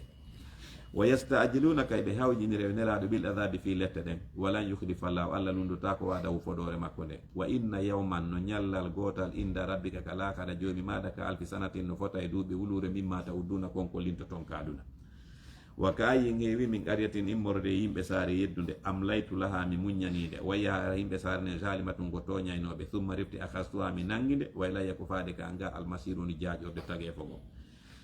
qul makuyo nulaɗo ya ayyuha nnasu kono yo yimɓe innama ana ande nomin lakum wonande on nadirun komi wajotoɗo mubinum ɓanguɗo waaju falladina ɓen amanu gomɗinɓe wamilu salihati ɓe golli golleji moƴƴi lahum noɗen ɓe mahfiratun hafranede junubu wa rismum e arsiki karimun tedduɗo walladina ɓen sa'u yewɓe fi ayatina e yeddugol ayaji amen ɗe mo ajisina ɓe ronkay ulaika ɓen ashabul jahim joni yimɓe yitege wa ma arsalna min nulali min qablika adumayre annabijo min rasulin nelaɗo wala nabiyi wona annabajo illa idha tamanna si wona si o yelike alqa cheytanu cheytane bugoto fi umniyati e yela makko on sowin sinande fa yansahu llahu allah no monta ma yulqi konko bugoto a cheytanu cheytane thumma rifti yokimu llahu allah tabintina ayati ayaje makko nen walla alimun ko anduɗo hakimu ñeñuɗo liyajala fi yo waɗu ma yulqi cheytanu konko cheytane bugoto fitnatan jarrabu e lilladina fi ɓen fi qulubihim ɓen ka ɓerɗe muɗum maradum ñaw sikke wal gasiyati e ɓen yoruɓe qulubum ɓerɗe muɗum wa inna zalimina no toñirɓe keferuɓen la fi sigagi ɓe woni e lurral baidin woɗɗitingal gonga wal ya'lama e fi yo andu alladina ɓen utulilma okkaɓe gandal annahu wonde man alqur'ana al haqqu konde gonga min rabbika immorde ka jomi maɗa fa yu'minu bihi ɓe gomɗinade fa tuhbita lahu yankinanode qulubum ɓerɗe maɓɓe ɗen wa inna allaha no allah la haadi allazina ko fewnoɗe ɓen amanu gomminɓe ila siratin faade lawol mustaqimin foccingol wala yazalu serata alladina ɓen kafaru yeduɓe fi miryatin ɓe wonayi e sikkitare minu immorde alqur'ana on hatta tatiyahum ma arabe as-saatu dargal ngal bahtatan e johe aw yatiyahum ma arabe adabu yawmin lette ñalade aqimin rimarde almulku laamugu yawmaydin e ñalillahi ko allah wodani yahkumu mo ñawa bayna makko ne maɓɓe falladina ɓen amanu gomɗinɓe wamilu salihati ɓe golli golleji moƴƴi fi jannati nayimi ɓe wonayi aljanna nema walladina ɓeya noon kafaru yeduɓe kadabu ɓe fendi bi ayatina ayaji amen ɗen fa ulaika ɓen lahum noɗen ɓe adabu lette muhinum hoynayde ɓe walladina ɓen hajaru feruɓe fi sabilillahi e lawol ɓantugol dina allah kan tumma refti ɓuttiɗuɓe wara aw matu ma ɓe mayirini tum la yarzuqannahumullahu allah arsikaɓe risqan arsiki hasana moƴƴuɗo wa inna allaha no allah lawa ko kanko hayru rasikin woni ɓurɗo moƴƴude arsikaɓe ɓen la yudkhilannahum pelleto naadayɓe mudhalan e natirgal yardawnahu ngal ɓe welete wa inna allaha no allah la alimum ko anduɗo halimum muññiɗo e nennugol lette e dhalika ko janta ɗo ɗum woni yoɓugol toñuɗo on sifa ko toñi kon ko ɗum woni wa man dhalika koko jantaɗo wa man agaba kala lettuɗo toñuɗo mo bi mislima uge ɓay wi yeru ko letta kon kanko toñaɗo on summa refti buhya alayhi bewa kadi e hoore makko o ya yiltiti toñitimo la yansurannahu llahu allah wallay mo kanko toñaɗo inna allaha nola la afuwum ko yafotoɗo hafurun hafro zunub e dhalika koko jantaɗo ɓe anna allah ko sabuno allah yuliju layla himo naada jemma on fi nahari e nder ñalorma on hara ɗon ko jemma on juuti ɓuuri ñalorma on wa yuliju nahara mo naada kadi ñalorma on fil layli e nder jemma on hara ɗon ko ñalorma on juuti ɓuuri jemma on wanna la no allah samiun ko nano konngudi jaaɓe makko ɓen basirun sutiɗo kuuɗe maɓɓe ɗe e dhalika koko jantaɗo ɓe anna la ko sabuno allah huwa laqqu kanko woni goonga wa anna ma yaduna kon ko ɓewni rewde min dunihi ko wori allah huwal batir ko ɗoni merente wa anna la no allah huwal aliyu kanko woni towɗo alkabiru mawnuɗo alam tara ya tinali ha wiɗa anna allaha wonde man walla anzala o tippini mina samay more kasama ma an ndiyam fa tusbihu l ardu leydi ndi wonta muhdaratan hecciɗundi inna allaha no allah latifum ko newaniɗo jeyaɓe makko men habirum humpitiɗo fi maɓɓe lahu ko kanko wodani tagugol e jeyugol ma fi samawati kala koni ka kammule ma fi lari kala koni ka leydi wa inna allaha no allah lawwal haniyu kanko woni galo alhamidu yettiniɗo alam tara yatinali ha wiɗa anna allaha wonde man allah sahhara lakum weltani o ma fi lardi konko woni ka leydi wal fulke e laaɗe ɗen tajiri hiɗe doga fil bahri kamayo bi amrihi e yamirore makko wa yumsiku samana to kanko jogiti kammu ngun an taqa fi wota ngu yano alal ardi e hoore leydi ndi illa bi isnihi sona e dunga e makko inna allaha no allah binnasi onande yimɓe ɓen lara ufum ko hinnotoɗe ɓe rahimu yurmeteɗo wa huwa alladi ko allah woni on ahyakum wurnuɗo on summa refti yumitukum o waray on si balɗe mon ɗen lanni summa refti yo yiikum o wurita on kadi fi ñawore nden innal insana no neɗɗanke la kafurun ko dulluɗo li kulli ummatin wonande kala mofte ja'alname waɗaniɓe mansakan sari a rewirɗo hummo kamɓe naasi kuhuɓe rewira on sariya fala yunasi unnaka wota ɓe poɗodir e maɗa e nelaɗo fil amri e fifiyake dina kan waɗu noddu yimɓe ɓen ila rabbika faade dewal joni maɗa innaka no an la ala hudan hiɗa e hoore peewal mustaqimin foccinga wa in jadaluka si ɓe wenjima faqul wi'amɓe allahu ko allah alamu ɓuri andude bima ta'maluna ko kon ɗon gollude allahu allah yahkumo ñaawa e baynakum hakkude moɗon yawmal qiyamati ñande dalngal fima kuntume konko laaɗum fi e dina kan tahtalifuna hiɗon lutodira alam ta'lam e andali anna allaha wonnema noon allah yalamu mi andi ma fi samai konko woni ka asama wal ardi ka leydi inna dhalika no koko janta ɗo fi kitabi woni ka deftere lahul mahfuz inna dhalika no waɗugol ɗum ka deftere lahul mahfuz alallahi dow allah yasirun ko ndewi ɗum wa ya'buduna shirkoɓe ɓen no rewa min dunillahi ko woni allah ma la min nasir konko allah tipinali bi e dewal mum sultanan dalil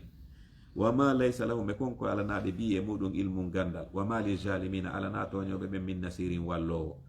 wa idha tutla si jangama alayhim e dow maɓɓe ayatuna aya jamen ɗen bayinatin ɓangude taarifu a anday fi wujuhi lladina ka geece ɓen kafaru yedduɓe almunkara ngaygu ngun yakaduna hiɓe ɓado yastuna nde ɓe diwata ɓe nanga billadina ɓen yatluna jangayɓe alayhim e dow maɓɓe ayatina aya jamen ɗen ɓuli yeetoɓe afa unabbi'ukum yomi yeeto on bi sharrin ko ɓuri bonde min dhalikum koko mettude ɗo ɗen annaru ko yiite ngen wa'ada hallahu allah kambiranige alladina ɓen kafaru yedduɓe wa bi'sal masiru boni jaƴorde ɓay ko yiite ya ayyuhannasu kono yo yimɓe duriba waɗama masalum misal fastami'u lahu heɗitane misal ngal allah no wadde misal fi hakkude makko e sanamu tigi ɓe rewayɓe sanamu ɓe ɓindiraɓe moye sanamu joni mo wadde misal ɗo fiya andu ha honto rewoɓe sanamu ɓe woɓe falƴi inna alladhina no in sanamuji hino misanga inna alladhina no in sanamuji taɗuna ɗi wonde rewde min dunillahi ko wona allah lan yakhluqu ɗi wawata tagugol zubaban coongi wala wijtama'u lahu haysi ɗi fo ɗi tumbodiri fi tagugol coongi ɗi wawata sanamu ko woni kon kana fo go'o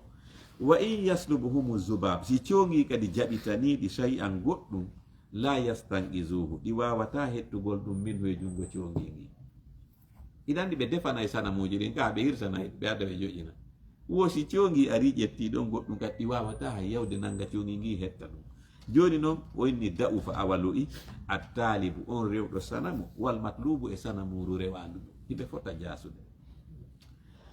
ma gadarullaha ɓe mawninirali allah haqqa gadrihi no hana mawninirede noon inna allaha no allah lagawiyum ko jondole azizun tedduɗo allahu ko allah yastafi suɓoto min al malaikati immorde malaikaɓe ɓen rusulam ɓen ɓe himo waɗa nulaɓe wa min annasi e immorde yimɓe ɓen kadi o suɓoto woɓɓe waɗa nelaɓe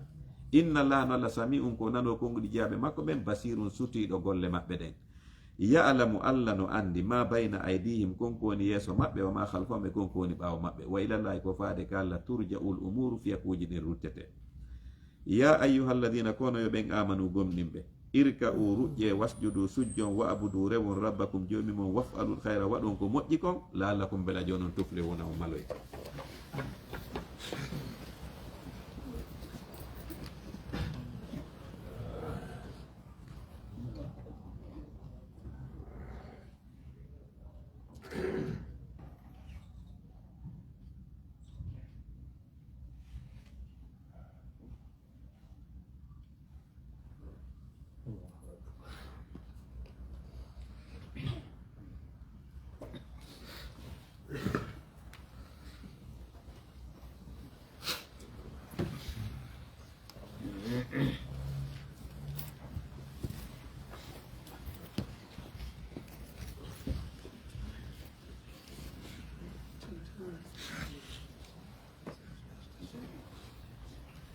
wajahidu tinne fillahi e fi dewal allah ngal haqqa jihadihi haqiqa tinnagol huwa ko kanko allah ijtabakum suɓi on wa ma ja'ala waɗali kadi alaykum e dow moɗon fi dini kadina min harajin ɓittende millata abikum ko lawol baba moɗon ibrahima huwa ko kanko ibrahima sammakum inni on almuslimina jebbiriɓe min qablu ko adi nde alquranare wa fi hadha e nder o alqurana kadi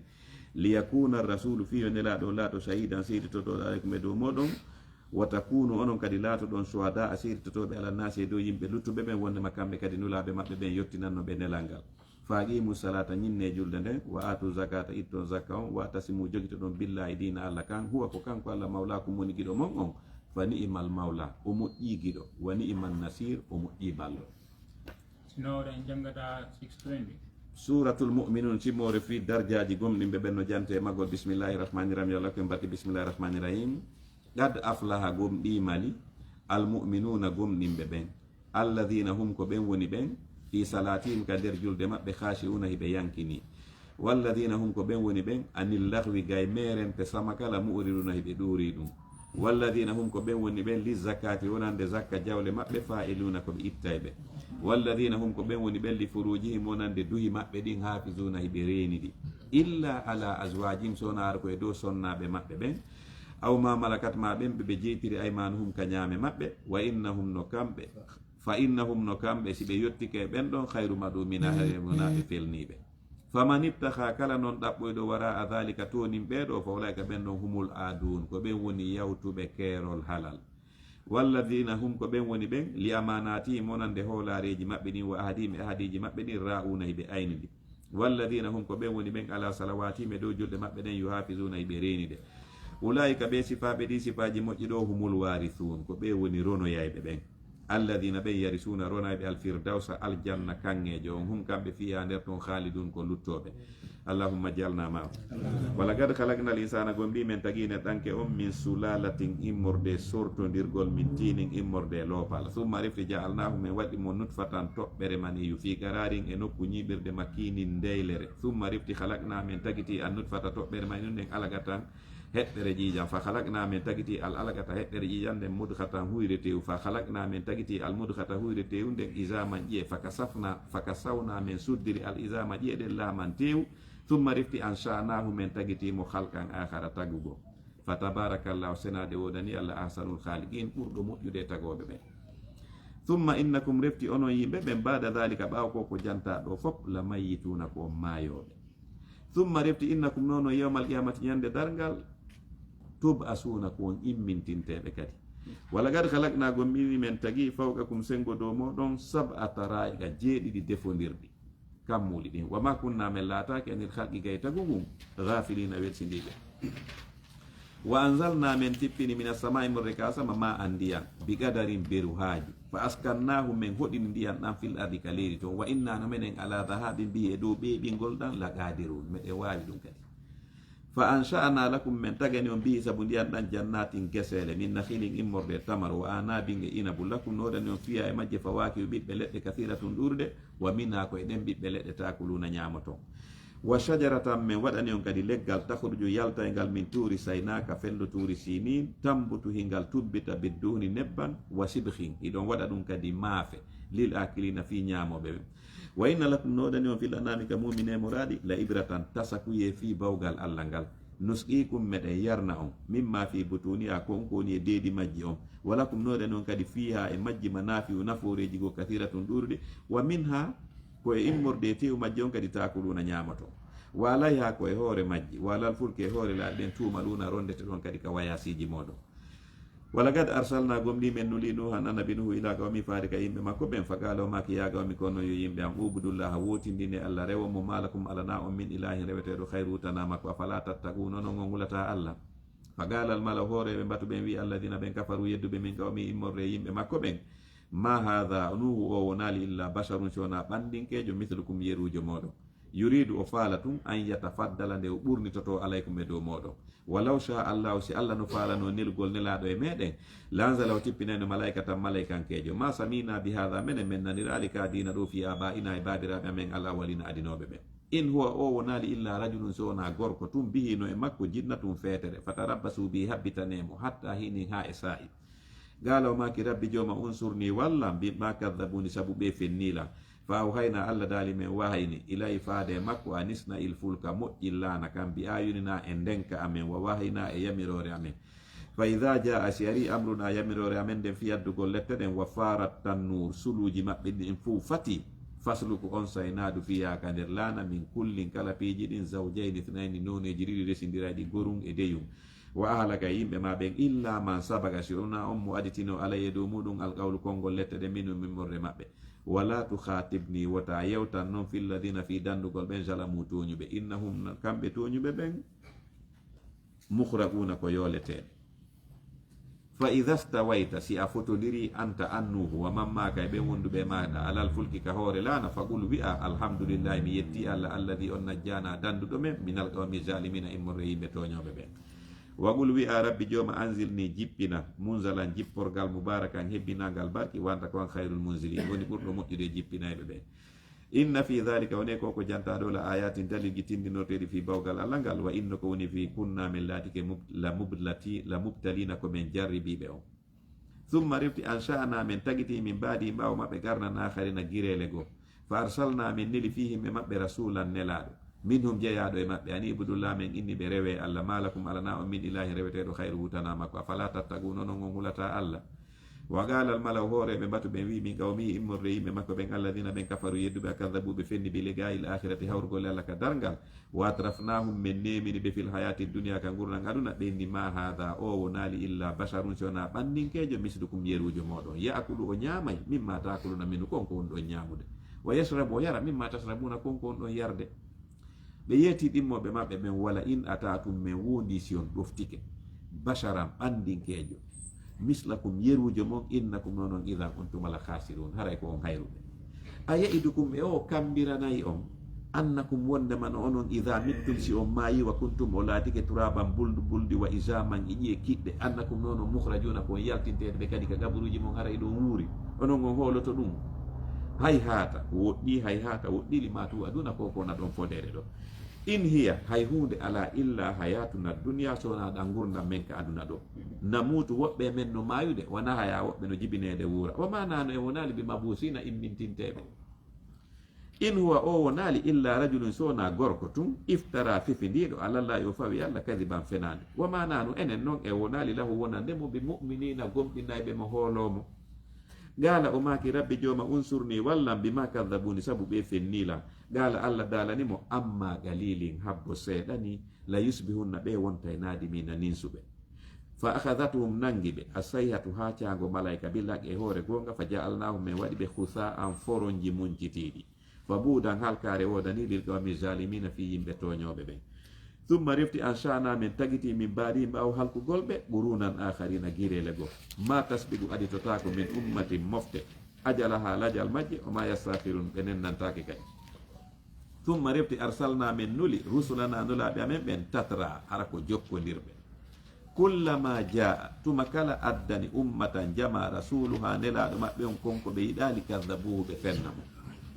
fa atba'na min jokkintini badahum yoga maɓɓe badan yoga wa ja'alnahum min waɗiɓe ahadisa filliteteɓe fi muɗum fa buuɗan halkare o danili qawmin fi ɓe yimɓe la yuminuna ɓen ɓe gomɗina thumma refti arsalna min neli musa nabi musa wa haw e musidɗo makko on haruna bi ayatina wonde ayaji amen ɗen wa sultani e dalil mubinin ɓanguɗo ila firawna faare ka firawna wa mala'i e hoore ɓe mbatu firawna ɓe fastakbaru ɓe mawnintini wa kanu ɓe laati qawmen yimɓe alina townitiɓe fagalu ɓeni a nu'minu emen gomɗinayi li basharayni ɓandinkeɓe ɗiɗo mislina yeruɓe amen wa gawmuhuma hara yimɓe maɓɓe ɓen lana wonande men abiduna ko maccuɓe amen kurkantoɓe men fa kadabuhuma ɓe fenni ɓe kamɓe ɗiɗo musa e harun fa kanu ɓe laati minal muhlakina jeyaɓe e halkaɓe wala gadda tawna gomɗi men gokki musa nabi musa alkitaba deftere tawreda nden la allahum beɗajo kamɓe yahata duna ɓe fewirayde wa ja'alna men waɗi ibna maryama gueɗal nene maryama wa ummahu e jiido makko on ayatan mande wa awaynahuma min sorni ɓe ila rabwatin faade e tulde dhati qarari marde ñiɓirde wa ma'inin e ndiyan ilojam ya ayyuha rusulu kono yo nulaɓe kulu ñaame min attayibati laaɓuɗi dagiɗi wa amalu gollon salihan ko moƴƴi inni no min bima ta'maluna kala ko wonɗon e gollude alimum komi anduɗo wa inna hadhihi no ka dina l'islam ummatun gum ko dina mon ni ummatan dina wahidatan wota wa ana rabbukum ko min woni jomi moɗon fatta uni hulelam min fatagatta ɓe taƴiti amrahum fiyake maɓɓe on baynahum hakkude maɓɓe zuburan ɓe woni pecce pecce kullu hisbin kala fedde bima ladayhim ko woni kon e jungo maɓɓe farihuna hiɓe weltori ɗum ɗon fadharhum tertoɓe neɗaɗo fi hamratihim e siwrugol maɓɓe hatta hinin ha e sa'i a yasabuna e ɓeno sikka annama numidduhum bihi wondema koko mi woni ɓe okkude min malin immorde jawdi wa banina e ɓiɓɓe worɓe no sari'u lahum min yakkinana ɓe woni fil hayrati moƴƴereji ɗin balsikoni la yashuruna ɓe sowa andude inna alladhina no ɓen humɓe kañum min khashyati rabbihim immorde kulol jomi maɓɓe mushfiquna hiɓe jooti walladhina ɓen humɓe kañum bi ayati rabbihim aji jomi maɓɓe ɗen yu'minuna ɓe gomɗini walladhina ɓen humɓe kañum bi rabbihim fi jomi maɓɓe la yushrikuna ɓe sirkantamo walladhina ɓen yu'tuna addayɓe ma ataw konko ɓe addata e golleji hara ko moƴƴude wa qulubum kon hara ɓerɗe maɓɓe ɗen wajilatun no hula no diwna kulol annahum wondema no kamɓe ila rabbin ko faade kadi maɓɓe kadi rajiuna woni ko ɓe ruttoto ulaika ɓeɗo yusari'una hiɓe yaccade fil hayrati e moƴƴereji ɗin wa hum kamɓe laha wonande golle moƴƴe ɗen sabiqun hiɓe ado e muɗum wala nukallifu min fawata nafsan wonki wo wonki illa usaha sona berutaga makki on wala dayna no kamen ga kitabun talkuru yantigu hindu wowla billaqqi hoore gonga wom kamɓe lawsanamuna ɓe toñetake bal sikoni qulubum ɓerɗe maɓɓe ɗen fi hamratin ɗe woni e siwrugol min hada immorde ngu waju ɗo walahum no wodani ɓe amalum golleji min duni dhalika ko wona ɗum ɗo hum kamɓe laha e ɗin ɗon amiluna hiɓe golla ɗi hatta ida akhadna ha simen nangiri mutrafihim alɗinaɓe maɓɓe ɓen bil adabi lette ɗen ida hum atawa kamɓe yajaruna hiɓe luuka faabo ɓena ɓe la tajaru wota on luuku alyawma hande innakum nonon minna immorde lette amen ɗen ga la tunsaruna on walletake gad kanat gomɗi laatinoke ayati ayaji an nden tutla no jangeteno alaykum ɓe dow moɗon fa kuntum laati ɗon ala hagabikum ɓe dow kefiru moɗon tanki suna hiɗon deppiti e hoore kefiru mustakbirina hiɗon mawnintino bihi e fe alqur'anare nden samiran hiɗon hira jemma tahajuruna hiɗon taƴi jangugol alqur'ana afalam yaddabbaru e ɓe taskotako alqawla konngol ngol ka alqur'ana am ja'ahum ka aruɓe malam yaati konko arali aba'ahum babiraɓe maɓɓe ɓen al awalina adinoɓe ɓen am lam ya'rifu ka ɓe anditali rasulahum nelaɗo maɓɓe on fawmar kamɓe lahu wonande mo munkiruna ko faytuɓe mo am yaquluna ka ɓe wiya bihino e makko jinnatum feetere bal sikoni ja'ahum o adaniɓe bilaqi gonga on wa aktharum ko ɓurɗude maɓɓe lil haqqi wonande gonga karihuna heɓe añi ɗum wala wittaba al haq si tawno gonga alqur'ana on jokkuno ahwa'ahum beleɗe maɓɓe ɗen la fasadatil ardu la fasadati samawatu kammuli ɗin bonayno wal ardu e leydi ni wa man fihinna ɓe wonɓe majji bal sikoni ataynahum men addaniɓe bi dhicrihim jantore maɓɓe nden fowm kamɓe an dhicrihim kay jantore maɓɓe nden mu'riduna heɓe ɗuurinde am tas'aluhum ka alandi ɓeyone laaɗo harjan joddi fa haraju rabbika ko joddi joomi ma ndin hayrun ɓuri moƴƴude wowo ko kanko hayru rasiqin woni ɓurɗo moƴƴude e arsikeɓe ɓen wa innaka no ande laaɗo la tad'uhum hiɗo noddaɓe ila siratin faade lawol mustaqimin fewugol wa inna alladina no ɓen la yuminuna ɓen ɓe gomɗina bil akhirati immital ngal kala hara ani sirati gay lawol pewal ngal la nakibuna ko selayɓe okay. اللهم صل على سيدنا محمد وعلى ال سيدنا محمد وسلم الله سواء ان براج يوم مولد باتيا يوم من باكي ليو تونا ان تركي الله ان فتي الله تا ان جيبي كيفر كيفر اي الله واتو ان جوبه غومديبه ان تركي الله ان فتي الله yaafano e mawɓe meɗen ɓe yo allah hinno ɓe yaafoɗa ɓe yaafaɓe allah kala nawnuɓe yo allah tendinɓe yo allah jontuɓe hoore maɓɓe kala nangaɓe hoore tooño yo allah jontuɓe hoore maɓɓe en tonki allah en fattiki allah yo allah hawtito en ko arjanna yo allah huuro en ko yaafora en o yaafo en ko ƴettito en rabbana tagabbal minna innaka anta samiul alim wa tub alayna ya mawlana innaka anta tawwabur rahim ربنا هب لنا من ازواجنا وذرياتنا قرة اعين واجعلنا للمتقين اماما ربنا ظلمنا انفسنا وان لم تغفر لنا وترحمنا لنكونن من الخاسرين يا نور كل شيء وهدى وانت خالق الظلمات بالنور يا ربنا لا برحمتك في الاسباب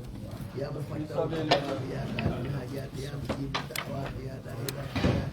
اللهم اجب دعاءنا واسقي على ارجائنا واجعلنا اجابه ممتنا في ولي بارك برحمتك الرحيم يا ودود يا ودود يا ذو العرش المجيد يا فعال لما يريد يا نسألك بالنور وجهك الذي ما لا على جميع وبرحمتك التي وسعت كل شيء لا اله الا انت سبحانك يا ذا المقدسين اكفنا برحمتك يا ارحم الراحمين سبحان ربك رب العزه عما يصفون وسلام على المرسلين والحمد لله.